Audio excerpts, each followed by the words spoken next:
বন্ধুদের সাথে কোমরটুলি গেলে যা হয়।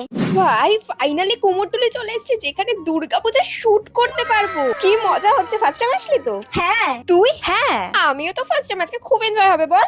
চল তাহলে ফটো তোলা স্টার্ট করি, চল।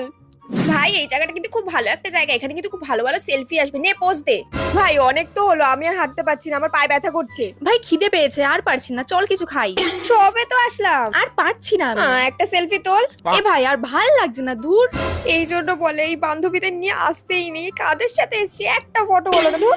ভাই খাওয়া হয়ে গেছে আর পা ব্যথাও ঠিক হয়ে গেছে। এবার কিন্তু আমরা সেলফি তুলবো, কারণ আমরা দুর্গাপুজো শুটে এসছি। সেলফি না তুলে কি আপলোড করবো? এত সুন্দর সেজে এসছি। নে এবার একটা সেলফি তোল। ভাই তুই তোল, আমি আর পারছি না, বিশ্বাস কর। আইডিয়া, তুই অন্তত তোল। তুই সেজে গুজে এসেছিস ভালো করে, তুই তোল, আমার আর ভাল লাগছে না। এ কি ওই দাঁড়া। ধুর ব্যাগ, এদের তো প্রবলেমের শেষই নেই। একটা ফটো তোলা হলো না, এত সুন্দর সে লাভটা কি হলো? ধুর ব্যাগ, ভালো লাগে না।